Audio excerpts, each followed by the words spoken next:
Hi, in today's screencast episode, I would like to add the feature to the application, namely the ability to jump to any move when playing a game.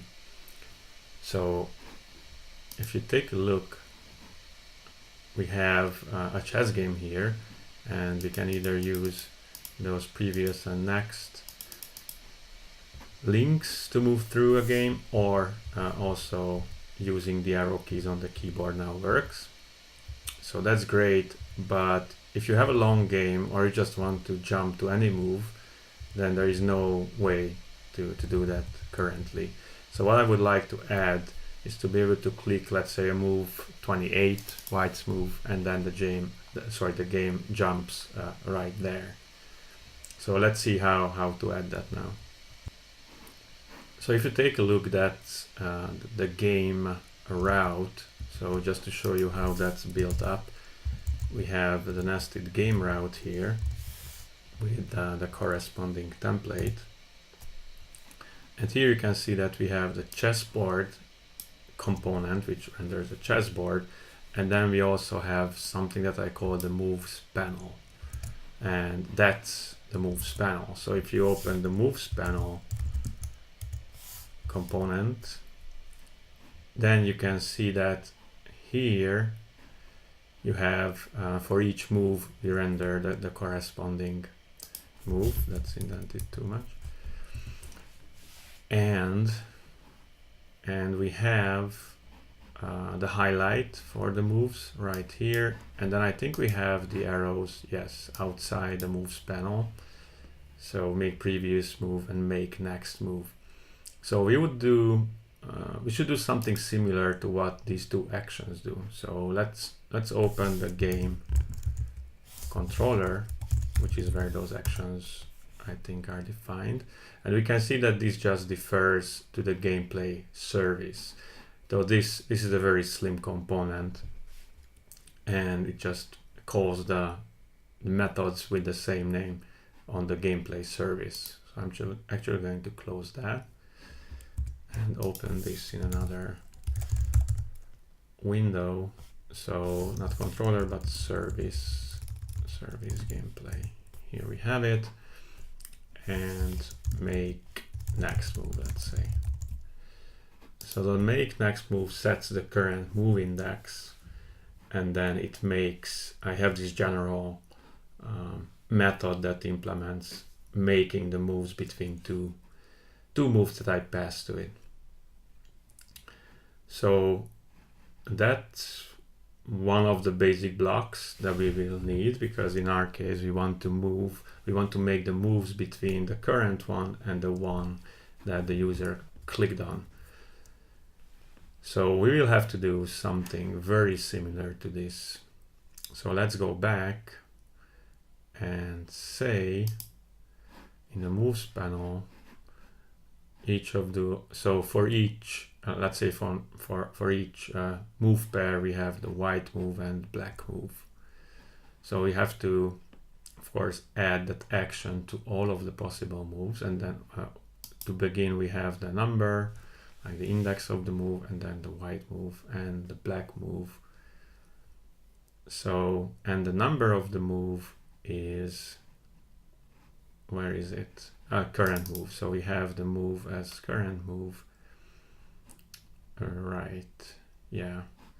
So we should do something like, let's start with just doing it for white, and then we will add for black and maybe do some refactoring. Okay, so this is just a conditional. We can use the action helper, action, let's say jump to move. And the current move is actually a move pair, so it looks something like the current move should be, let's say, 7 1, which means this is move 7, or possibly it's move 8, and for black.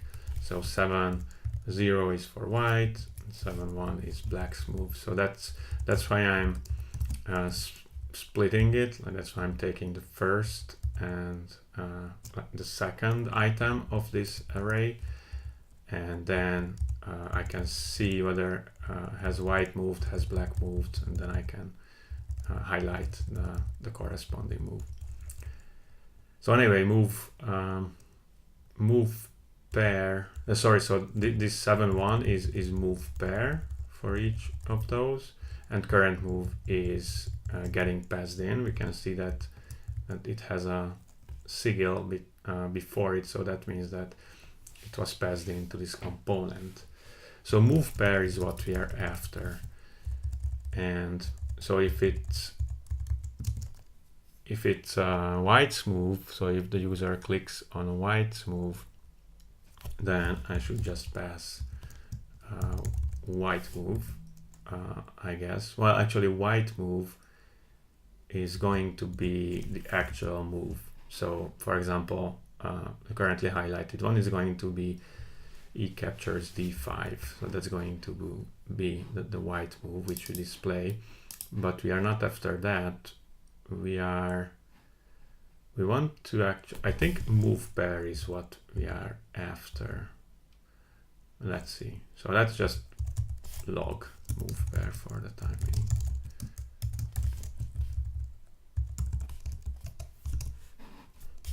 Let's open the developer console. Okay, so move pairs contain the actual moves, so not the indexes, but the actual moves like E4, C5, and so on. So we are not after that.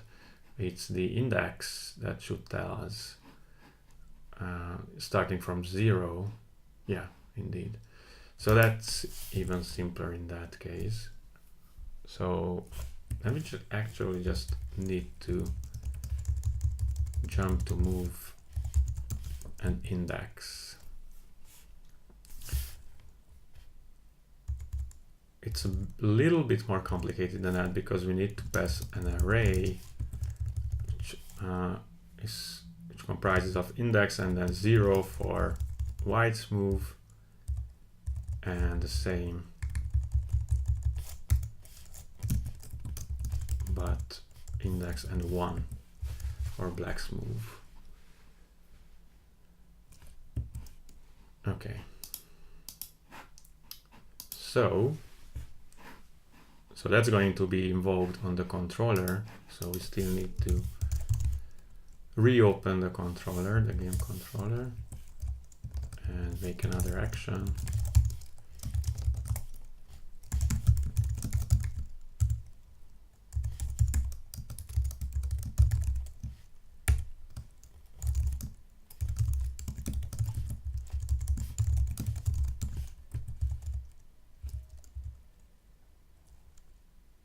Move index.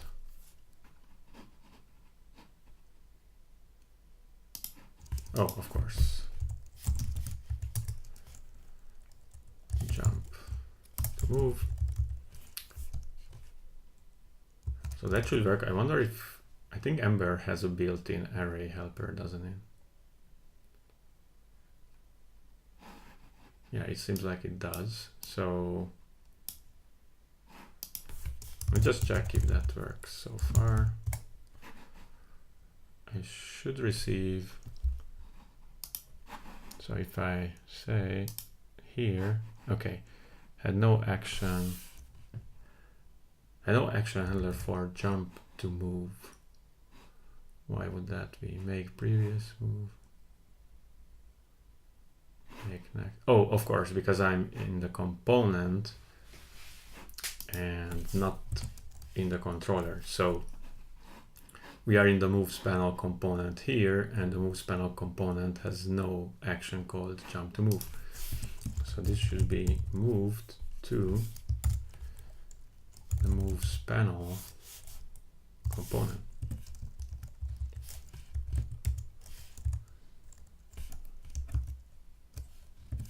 And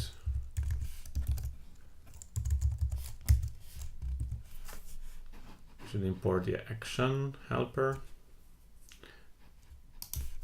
and we also need to inject the service here. So gameplay service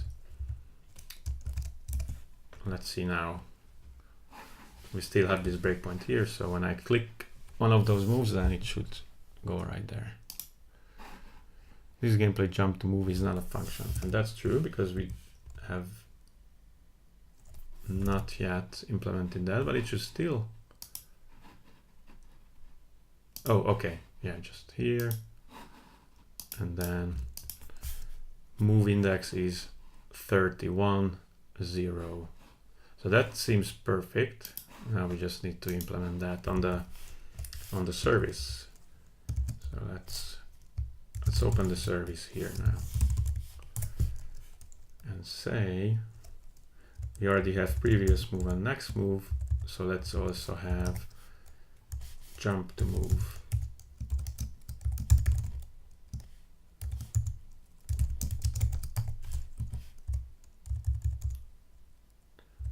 And the way to do that was more like make next move, I think. Yeah, so we will do something similar.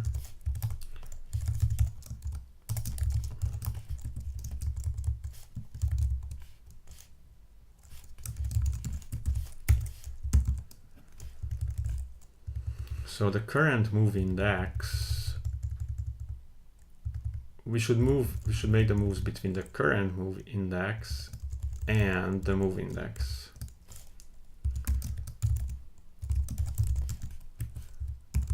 And then make the move index, the current move index, the one that was passed in.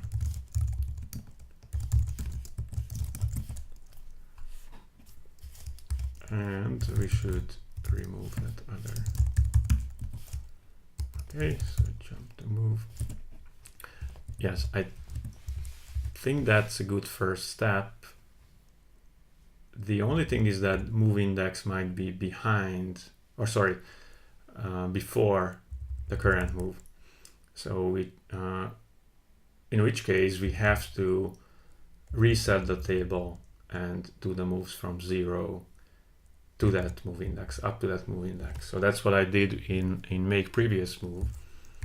So I'm going back to the first move and then making all the moves from there to the current move. So that's going to be something similar here. If we say if move index is bigger than the current move index,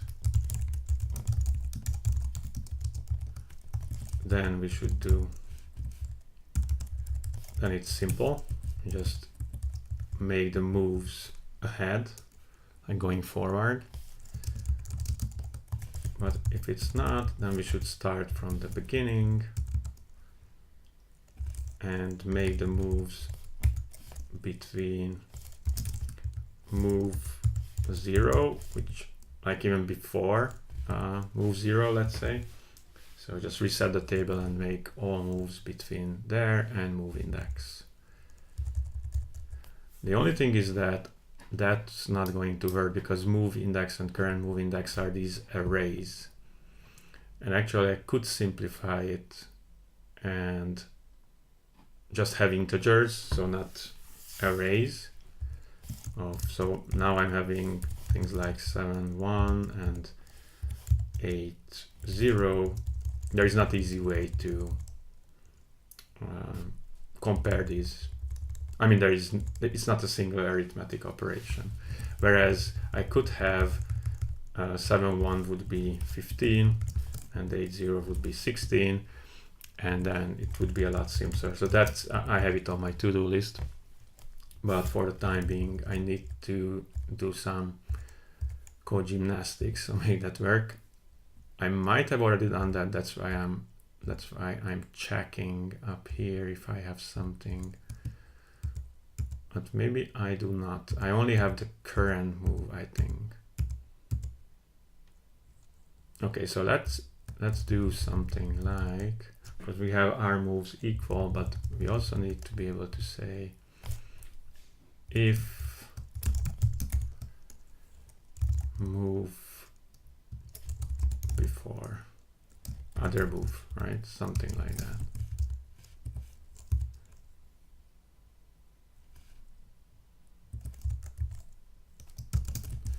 So let's flip this.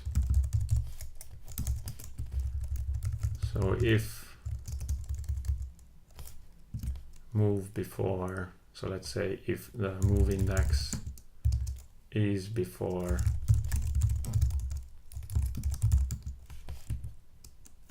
the current move index, then I should start from the beginning.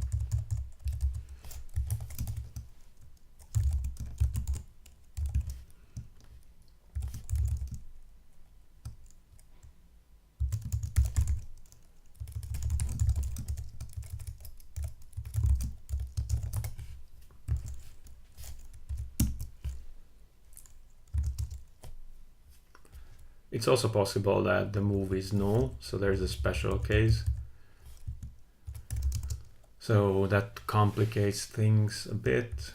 If there is no move, then that's before all other moves. If another move is missing, then it's not null, it's true. So that function tells whether move is before another move. So in the case if move is null, then it means that we are even before starting the game, so then it's definitely before the other move. If the other move is null, then it's the other way around, so we don't need to do that.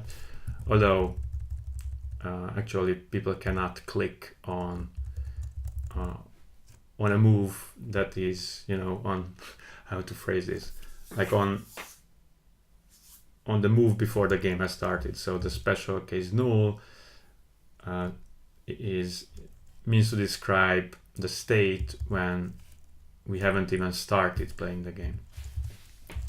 So for a current use case, this will never ever happen, but if we want to make this general, then it can. So let's keep it there for the time being. And so if none of them are null, then we can split them apart. Let's say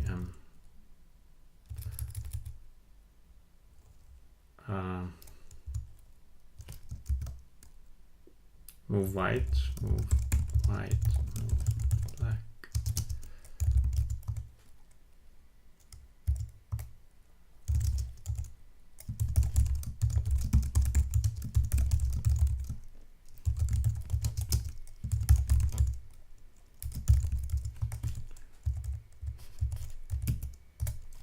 And if move is, sorry, if move, oh, that's not even, yeah, if move y,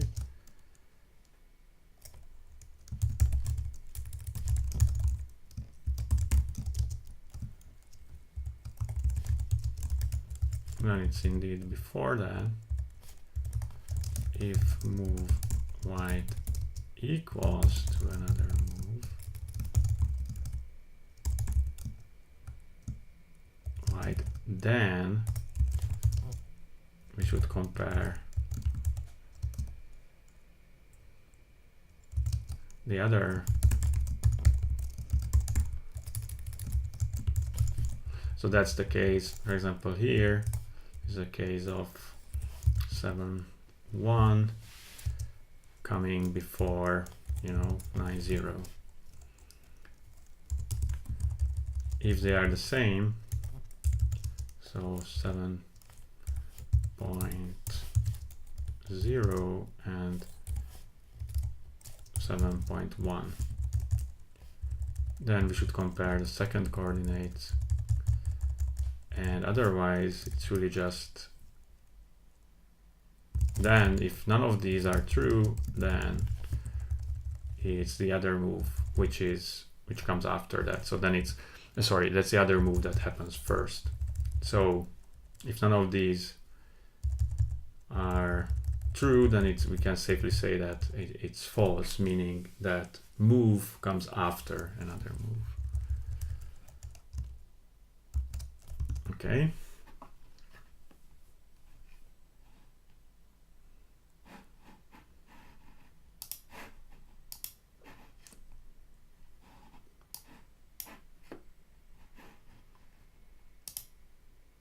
Oh, so we have something.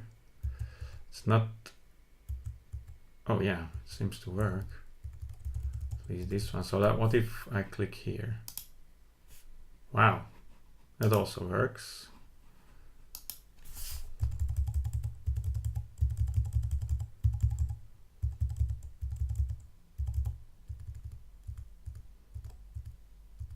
Yeah, everything seems to be working. What if I click one after the other? That also works. Okay, great.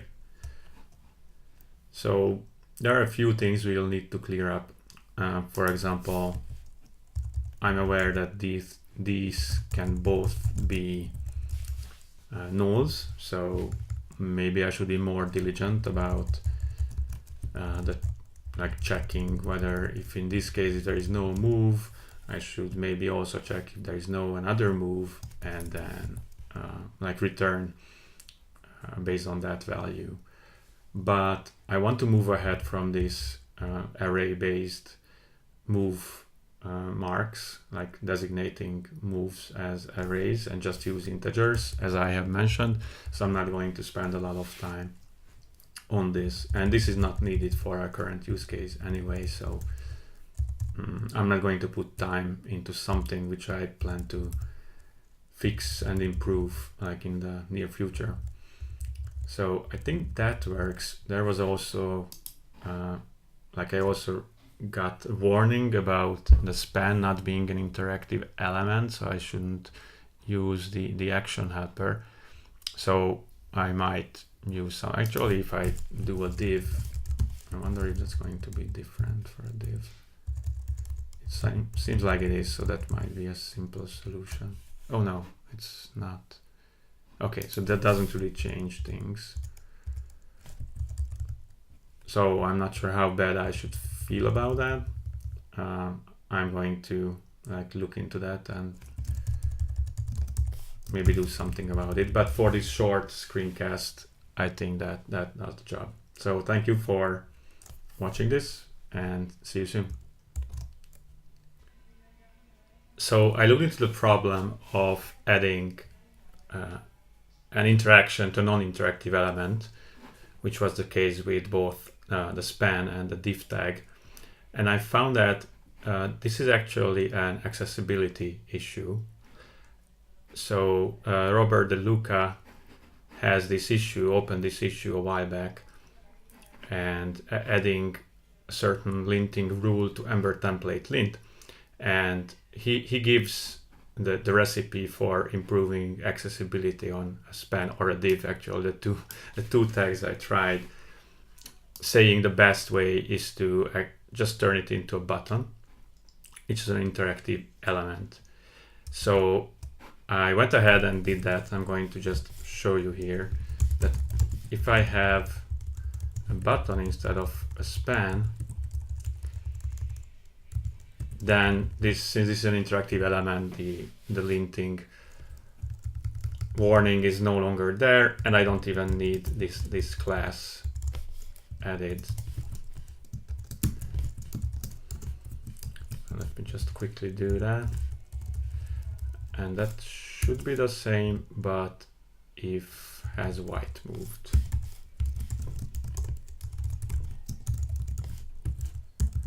So then I don't need that or that. And maybe even the indentation. Yes, indeed, the indentation is even fine.